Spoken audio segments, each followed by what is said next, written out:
It's time for another episode of the Shaun Tabatt Show, a podcast where I connect you with thought leaders from across the globe, digging into some of my favorite topics like personal development, marketing, spirituality, and pretty much any other shiny object that happens to catch my attention. I recently listened to the audiobook edition of Noah St. John's small but mighty book, The Great Little Book of Affirmations, and I just had to have him back on the show for a conversation on the power of affirmations to unlock the life that you've always dreamed of. Noah, it's an honor to have you back, man. Welcome. Well, thank you, Shaun. Great to be back with you. Now, I know some of you haven't listened to our previous interview, so let's start with a little bit of an introduction. This is a long one. You got to really pay attention because Noah is this amazing guy who's done all these amazing things, and we're going to fit all of his accomplishments into like a paragraph. So here we go. Noah St. John is known as the Power Habits Mentor and is famous for helping people get rid of their head trash and make more money. He is the only author in history to have works published by Hay House, HarperCollins, Simon & Schuster, Mind Valley, Nightingale Conant, and the Chicken Soup for the Soul publisher.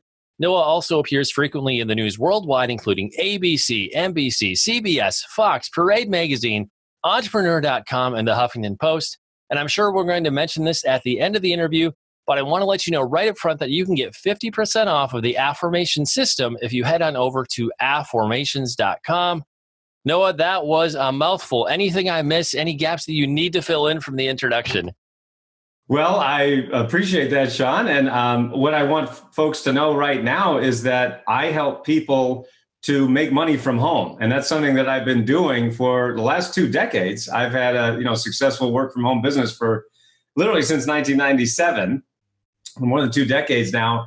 And what's funny is that so many people, you and I were talking about this earlier, are hiring me to coach them and say, hey, Noah, I can't go anywhere. Can you help me make money from home? I'm like, yeah, that's what I've been doing for a long time. So, yes. So, yeah, I mean, it's, and I'm sure we're all hearing this now that, with all of the challenging things that are going on out there in the world, and they're very serious, there's still great opportunity. And, we've heard a lot of the memes or seen, the things that so many fortunes have been built, like were built in the first Great Depression and, during the last recession of 2008. So, I've helped people make money through the dot-com bubble burst of 1999, through the aftermath of 9/11, through the financial setbacks of 2008 and more. So it really is a time to look at opportunities and also to look at the things you can control versus what you cannot control. Well, that is a reality I think we need to reflect on. So many fortunes, so many success stories in terms of rise to wealth and innovations. It all comes out of hard times. Like you mentioned the Great Depression, or I think of times after the world wars. Right. Often in the ashes of destruction, beautiful things rise up, amazing things rise up. And, we're still not fully on the other side of this, but I think we need to be positive. We will recover. We will move forward. We're not going to be stuck here forever. And hey, if we're all going to be stuck doing all these things from home now, we need to do it effectively. So, man, your skill sets are now more valuable than ever. That's actually a very exciting time for you. Well, it is. And I mean, the human cost is very enormous, both in terms of lives and money that have been lost. And so this is a very, very serious thing. But at the same time, those of us who are still here, I mean, the truth is that I recently lost a family member to the COVID virus, and he died. He went into the hospital, and 32 days later, he died from the virus. So, I know a lot of people out there don't know anyone personally who has been affected by this. And, some people say, well, it's all been hyped up and stuff. And, I'm not even going to get into all of that. But I mean, until, the numbers show that well over 1 million people just in these United States are affected with the virus. And and over 80,000 people have already died. But those are just numbers, really, until you know someone, until it affects you personally. They're just like numbers, they're just statistics. And you're like, yeah, okay. So, listen, one of the things that I've been working with my coaching clients, both one-on-one and in group settings, is none of us are guaranteed anything. We're not guaranteed tomorrow. We are guests here on this earth. And right now we're unwelcome guests. Let's be honest. Humanity I'm talking about. And so, but we're here. We have to live. We have to eat. We have to survive. And, wouldn't it be nice to also be fulfilled and happy in that? So, as I mentioned a moment ago, I've been doing this for a very long time. I've seen a lot of things come and go. This is something that, of course, none of us have ever seen, and it is very serious. But what are we going to do? We can focus on what we can't control, which of course just makes you feel more helpless and hopeless. So believe me, I have to do this on myself too. But with all of the people that we're working with, our one-on-one clients, our group clients, in our virtual trainings, and even when I'm doing like private workshops for companies and organizations, that's one of the things we focus on is, all right, let's just focus on what we can control versus what we cannot. Well, and I think if this is expanded to the point where most of us have friends, families, somebody that we know who has been directly impacted, and so we need to take the time to grieve. We need to take the time to feel all the things. But on the other side of that, we do need to find a way to move forward and a way to keep going on with life. So thank you for sharing a little bit of your story. Thank you for that encouragement. Next, let's transition into what we might call the story behind the book.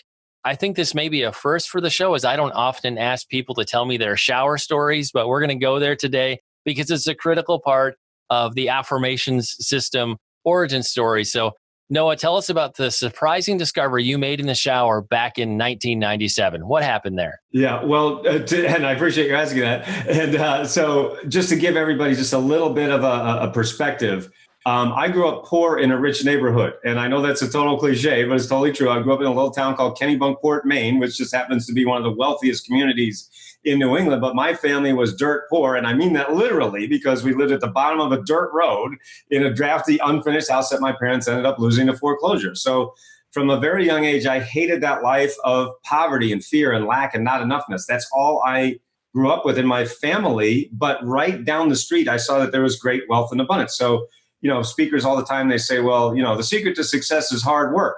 Bull. No, it isn't. My parents worked really hard and they were never successful. So no, that's not true at all. You can work really hard and still fail, so that's not it. So from a very young age, because I hated that life of poverty, I said, I got to get out of this. And I just started reading books. I'm a nerd. I love going to the library. I love going to bookstores and reading books. So I just started reading every book that I could on personal growth, self-help, Dale Carnegie, Napoleon Hill, Stephen Covey, all the classics of self-help. And really, really tried to put them to work, but I couldn't. I just could never succeed. I tried really hard, but again, going back to that notion of hard work is not enough. I worked hard and it wasn't good enough. So at the age of 25, I actually decided to commit suicide because I was so depressed. I was so frustrated, and I really didn't see any way out. Now, at the last minute, my life was spared. I do tell that story in my books and then my online courses. But long story short, I realized that I was still here on this earth for some reason, but I didn't know what it was. So I said, well, I got to find why I'm here, And so I went on another journey, this one more of a spiritual journey, where I started reading, the spiritual thinkers of our time, like Louise Hay, Neil Donald Walsh, Deepak Chopra, Ernest Holmes, and people like that. So fast forward 5 years later, and in April 1997, I was a religious studies major in college. So it was my second time in college. I was still trying to find my way. What am I here on earth to do? And, I was studying religious studies, trying to just kind of figure out why I'm here. And so one morning, well, let me say this. In all those books that I've read, that I had read, right, every self-help book out there, they all say the same thing, right? You got to use these affirmations, right? You got to use these statements because that's how you're going to change your life, right? Use these statements, like I am happy, I'm rich, I'm successful, and I'm good enough, I'm smart enough, and gosh darn it, people like me, right? And we kind of make fun of that for that reason, because it's like, but I love to do this at, whenever I'm speaking for corporations or associations or colleges, universities, or for entrepreneurial groups, real estate, network marketing groups, pretty much anywhere. I always like to say, all right, everybody, we're going to use a traditional affirmation, right? Everybody stand up and say, I am rich. Everybody goes, I am rich. And then they start laughing. And I go, what are you laughing at? And they say, well, I'm not rich. And I go, but you just said you were. And they go, yeah, but I don't believe it. Aha. See, now that's the problem, right? See, we say these statements that are positive, right? And they're supposed to change us. But really what happens is we just don't believe it, right? Now, what we've been taught for decades, literally for decades, the gurus taught us, well, if you don't believe your statement, just repeat it 1,000 million billion cajillion times. So what they're really saying, if you break it down, they're really saying, well, listen, just bash your brain into submission. Just keep pounding away at that brain, right? Now, for some people, that worked fine, right? Some people were like, oh, all right, but for millions of us, it didn't work at all. And that was what happened to me, right? So I did everything they said. I mean, I'm a nerd. I followed the steps, right? Like, okay, you write it down, you put it in the positive. And I had, these Post-it notes all over my room. I'm like, I'm happy, I'm successful, I'm rich. No, I'm not. I'm broke, I'm miserable, and unhappy. So I'm like, this isn't working. I was so frustrated. So, and when I share that story, a lot of people are like nodding their head like, yeah, I can relate, man. And so the point is, so one morning, it was April 1997, I was in the shower and I was thinking about this very point. I'm like, how come I've been doing this for so long, following all the steps, and I'm not getting anything, right? It's totally frustrating. So I said, okay, well, listen, what are we talking about here? We're talking about beliefs, right? But what is a belief? Well, a belief is just a thought, but what is thought? And as I thought about that, I realized that human thought is the process of asking and searching for answers to questions. Not statements, but questions. For example, I can prove this to you and Shaun and everybody listening. Everybody listening, I like to play a game, when I'm speaking, but so we just play along here. I'm going to ask you a question. I want you to see what happens. Why is the sky blue? Why is the sky blue? Because that's how it was made. All right. See, now look at what just happened in your brain, right? And everybody, I hope you were playing along, at home. But the point is, what just happened, I asked you a question, and in that instant, your brain started to search for the answer, right? In fact, You couldn't not do it. You couldn't even help it. You did it without your volition. And so I said, in other words, you did it automatically. So I said, now, wait a second. If the human mind is automatically searching for answers to questions, why are we going around making statements we don't believe? Why don't we just cut out the middleman? And I said, well, what would that look like? Well, let's see. So you got the statement or affirmation to which your brain replies, yeah, right. Right. In my books and my courses, I call it the yeah, right response, because your brain already goes, yeah, right. Right. So I said, if that's the statement, then what would the question be? And then I said, in the shower, why am I so rich? Why am I so rich? Now, when you ask that question, what immediately starts to happen in your brain? You start to search for the answer, right? So What we're talking about here, and what I've been teaching now for these many years, is the law of sowing and reaping. As you sow, so shall you reap. Now, of course, this is nothing new. It's been taught for centuries. But what are we sowing? We're sowing seeds of thought. And yet, what are most people doing? Sowing lousy thought seeds. Why am I so stupid? Why am I so fat? Why can't I lose weight? Why isn't my business growing? Why can't I get more customers? Why can't I get more patients? Why can't I get more signups? Why is there a month left at the end of the money? And when you ask lousy questions, what do you get? Lousy answers. Lousy answers, right. And that creates a lousy life. So I said, now, wait a second. What if instead of asking lousy questions that lead to lousy answers, create a lousy life, what if we just flip the whole thing on its head? Start asking empowering questions that lead to phenomenal answers and create a wonderful life. And as I was standing there in the shower, April 1997, I said, holy cow, I think I just invented something. And so I had to give it a name, and the name that I gave it was Afformations, Afformations, like, Afformations at Afformations.com. As you mentioned a moment ago, you can learn more about my Afformations method at Afformations.com. And so the point is, I literally jumped out of the shower. I ran to my Apple computer. I wrote everything down that I just discovered literally in the shower. It was, again, I call it the shower that changed everything. And so I went, wow, that is really cool. Now what do I do? Because remember, this was 1997. This was before Facebook, YouTube, blogging, social media. There was none of that, right? So anybody remember being online in 1997, right? A little bit, yeah. Right, you put like maybe, every website was like, 6 pixels or whatever. I mean, it was just crazy. But anyway, so I'm like, well, I got to get the message out. I got to tell people about my discovery, because I'm like, this is so cool. This could really help people. So long story short, I self-published a book called Permission to Succeed. And in that book, it's the first place on the earth that anybody ever talked about Afformations. And this is Jack Canfield actually met me at an awards ceremony. He looked at my self-published book. This was back in 1998. And then in 1999, I got a book deal from the Chicken Soup for the Soul people, as you mentioned a moment ago. And so my book, Permission to Succeed, was published by the Chicken Soup for the Soul publisher. And now, as you mentioned, now we've been published in over 18 languages, 15 books, and we've helped our coaching clients literally add over $2.7 billion not just using Afformations, of course, but using all of my different systems, methodologies, and formulas. But Afformations was really the genesis of everything. And with a name like Noah, you know a lot about Genesis. So. Amen. Amen. I love that. So you've given us kind of the backstory of how Afformations first got started. Next, I'd love to hear a little bit about how did Afformations transform your life individually? And then, as you've been teaching this for so many years, what are some of the ways your clients, your customers, readers of the book, how have they been impacted? And maybe like some kind of a health example, I think would be good. Yeah. And then a business example as well. Sure. Absolutely. By the way, in my Afformations course and in my book of Afformations, which was published by Hay House, I do give you hundreds of examples of Afformations in the book alone. There's over 400 different Afformations in areas, all different areas of your life, like health and well-being, money and abundance, building self-confidence, work and career, love, intimacy, family relationships, and so forth. So yeah, it basically fixes everything, because if you look at this, and this is what I often, say to my audiences, whether in person or virtually, during workshops or training programs, I will often say to them, my audiences, what is one area of your life where your beliefs don't affect you?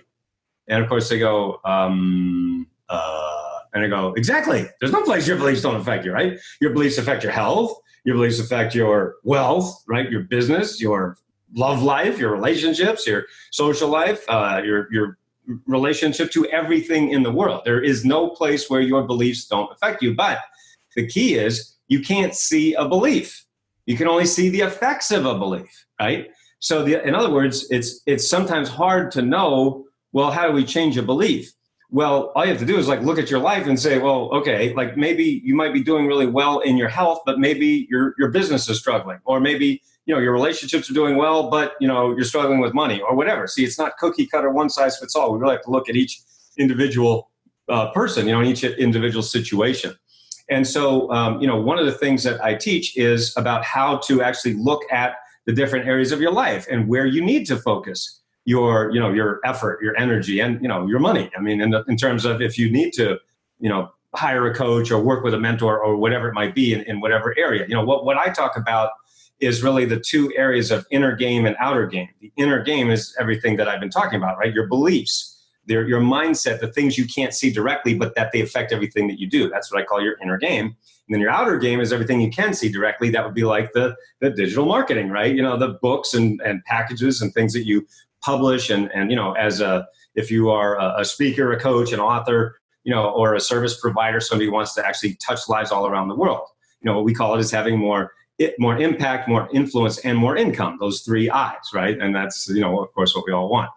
And so to give you a couple of examples of how that might work. So, you asked about health and business. So with health, one of the things that we look at is, well, where is it you want to go? All right. So think about anytime I'm teaching about goals or goal setting, I always talk about driving a car. All right. So most human beings would not get in a car, start it up, back out of the garage, drive around in circles, and then come back home. That doesn't make any sense, does it? It's like, well, why would you do that, right? But most people are living their lives like that. See, in other words, they don't really have a destination. They don't know where they want to go. Okay, so they're living their lives basically driving around in circles, number one. Number two, imagine if you have a goal. It's like, well, no, I know where I want to go, right? I've got my destination and I want to, make more money. I want to lose weight. I want to find love. I want a happy marriage, whatever it might be, right? Happy family life, et cetera, right? So that's my goal, right? Great. But did you realize that right now, millions of people are unknowingly, unconsciously driving down the road of life with one foot on the brake? In other words, at the same time that they're trying to move towards their goals, they're unconsciously holding themselves back from doing that very thing. So the analogy is, imagine if you're driving in a car and you got one foot on the brake and one foot on the gas. Now, what all the gurus do out there is they say, well, step on the gas harder. Hey, if you're not reaching your goals faster, set your goals. If you're not reaching your goals fast enough, then step on the gas, right? Use willpower, hustle, start grinding, blah, blah, blah, blah, blah. Okay, they're not wrong exactly. But again, put yourself back in a car. You're in a car, you're driving, you got one foot on the brake, one foot on the gas. Somebody comes along and says, hey, step on the gas harder. What's going to happen? You're just going to ruin your car faster. right? And meanwhile, you're using more money, you're using more time and more effort going nowhere. That's called millions of people right now. I mean, and, it has been forever. I mean, this is nothing new, but this is what I've been teaching people for the last 2 decades, right? So in other words, what I do is I come up to you and I say, did you know you have your foot on the brake? And you're like, no. And I say, well, do you know if you get your foot off the brake, you can actually reach your goals faster? Really? Yeah. Well, and there's like some specific reasons why you have your foot on the brake in the first place, and you didn't even really realize you're doing that because, of course, nobody does it on purpose. But it doesn't matter, right? If you're holding yourself back, you ain't reaching your goals.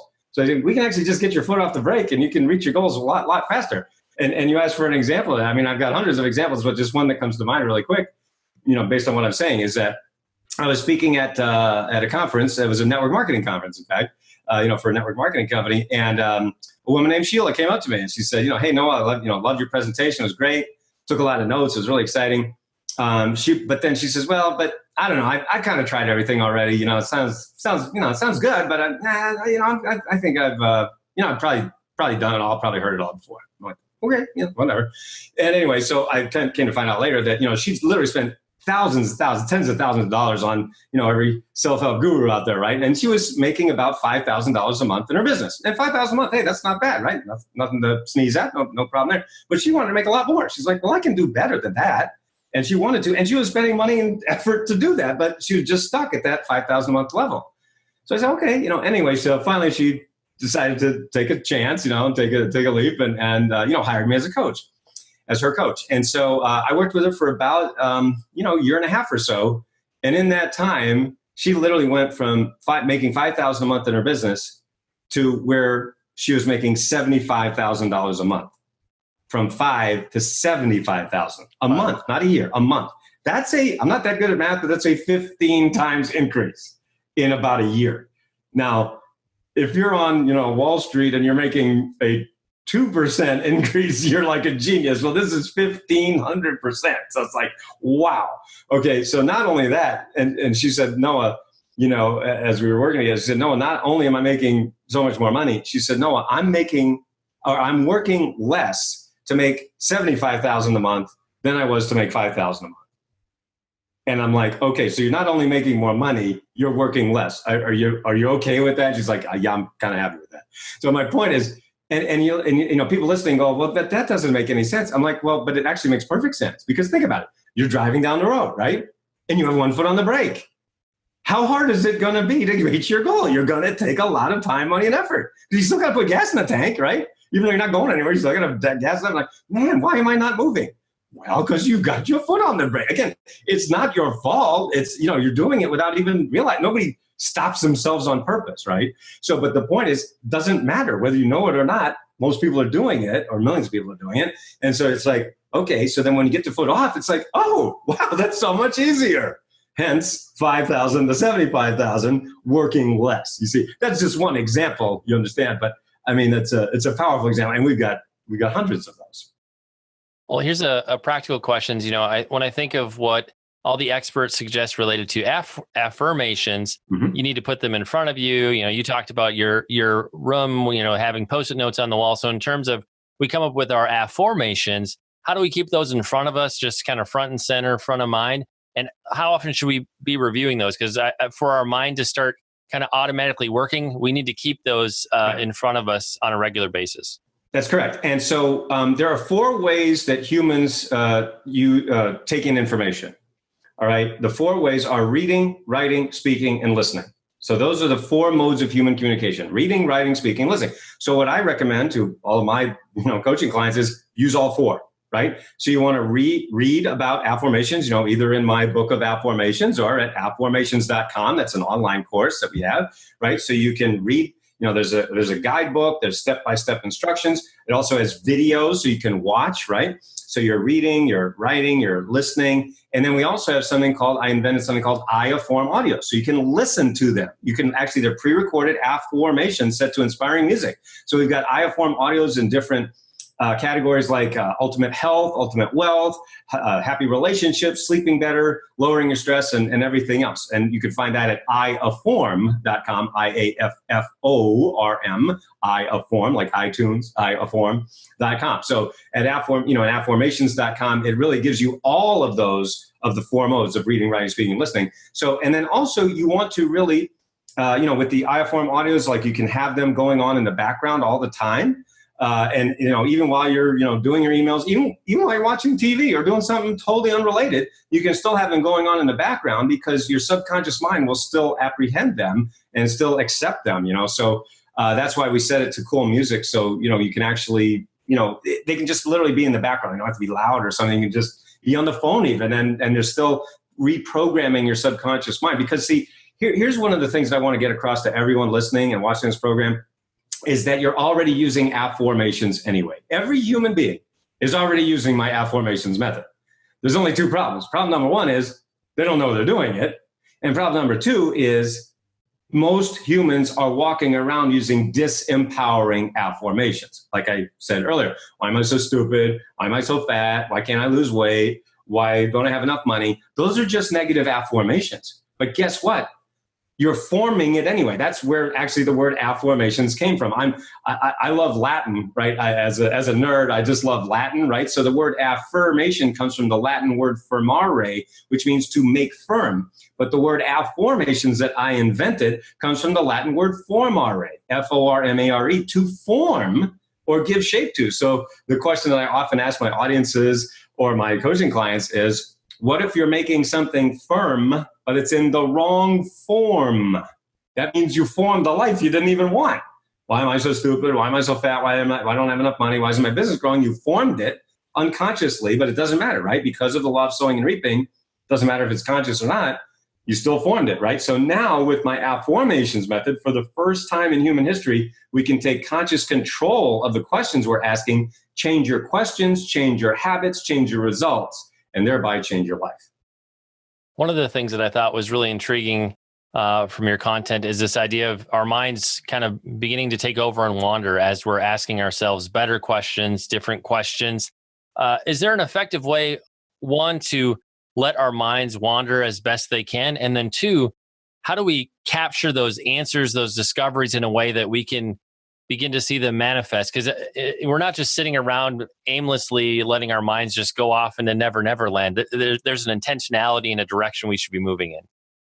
That's right. And so one of the things that I work with my coaching clients on is in the morning, most people, when you get to a certain level of accomplishment or success, have, established like a morning routine, whether it's meditation or prayer or reading the Bible or whatever it might be. You obviously want to keep that going. Keep doing that. If you haven't done that yet, you want to start. I mean, you just got to start. That first 10 minutes of every day is really, really crucial because, of course, what most people do, another day, you hit the snooze button, and of course, now either you're going into work or you're not going into work, but whatever, and most people just hate it. And believe me, I know I was there before I discovered what I'm doing today now, and have been blessed to do over the last 2 decades. I hated going into work too. I mean, believe me, I know what that's like, and it sucks. It's like, is this life?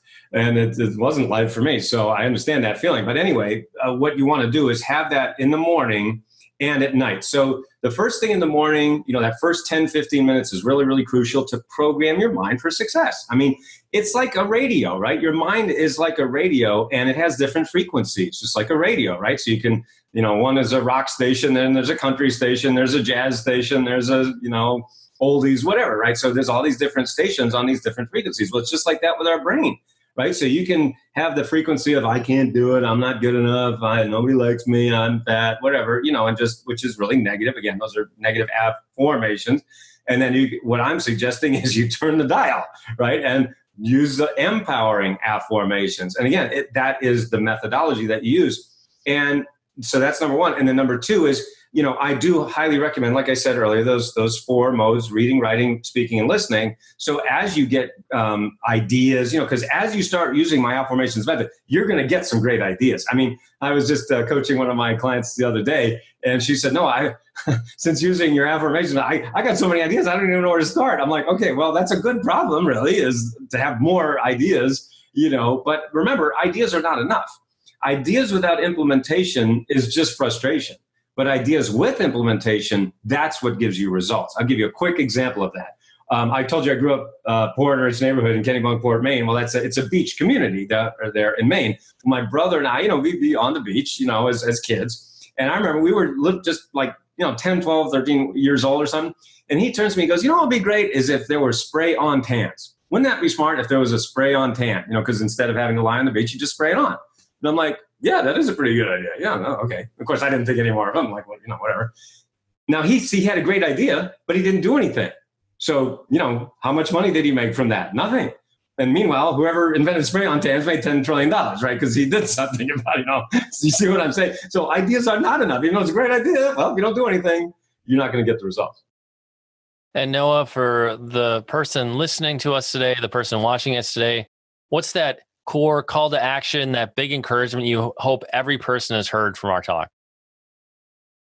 Well, I guess it would really be that you are in control. You have much more power than you think. See, fear and control work in opposition. The more control you have over your life, your career, and your business, the less fear that you feel. But the less control you have, the more fear you're going to feel. That's why millions of people, through no fault of their own, are feeling a lot of fear right now because they've lost that control. But I'm here to tell you, and I've done it in my own life, and I've helped thousands and thousands of people do it over the last 2 decades. I mean, really, nobody has the kind of success stories that I have in this industry. I mean, helping more people make more money, over $2.7 billion, meaning helping people add 6, 7, and yes, even 8 figures to their business, because I teach you how to get that control back. Because the only way to get the control is to install the systems, the inner game systems and the outer game systems, like I said earlier in this conversation. But if you don't install the systems, you're not going to have the control, which means you've got to succumb to the fear. That's the one thing you never want. And you don't have to succumb to the fear, but you do have to install the systems if you want that control. And I'm here to tell you that it is possible. And Noah, where can we go on the web to connect with you and find out more? Afformations.com is a great place to start. And yes, you get 50% off because you're watching this program right now. Just Afformations, AFFORMATIONS, Afformations.com. And of course, my main website is noahstjohn.com. That's my name, just like it sounds, NOAHSTJOHN, noahstjohn.com. And make sure you tell me that you heard me here on Shaun's podcast, because he's a dear friend of us, of here at Success Clinic. Well, like we do with every episode, we'll have detailed links in the show notes, places where you can connect with Noah, pick up your own copies of his books, link to our previous interview, all the things you're going to need right there. It's time to bring this episode of the Shaun Tabatt Show to a close. Many thanks for being a part of my conversation with Noah St. John. Personally, the one thing I hope you get out of this conversation today is that you see that you have a need in your life that could be filled by putting Afformations to work. And so the one thing I would encourage you to do right now, head on over to Afformations.com. Get 50% off the Affirmations system. It is going to change your life. And a lot of us are facing unprecedented challenges like we've never seen before. And so what do we need? We need to stop, as Noah said earlier, don't keep driving around the block and driving around in circles, because you're going to get the same result. And maybe we're in a time where you're going to get even lesser results if you keep doing those same things. So it's time to have a little disruption in your life. Maybe you're going to need to inject a little bit of chaos and go in a new direction to pursue, to find, discover the life that you've always wanted. Noah, always an honor, always a joy to have you on the show. Thank you for delivering such value to the audience today. I really appreciate it. My pleasure. Anytime.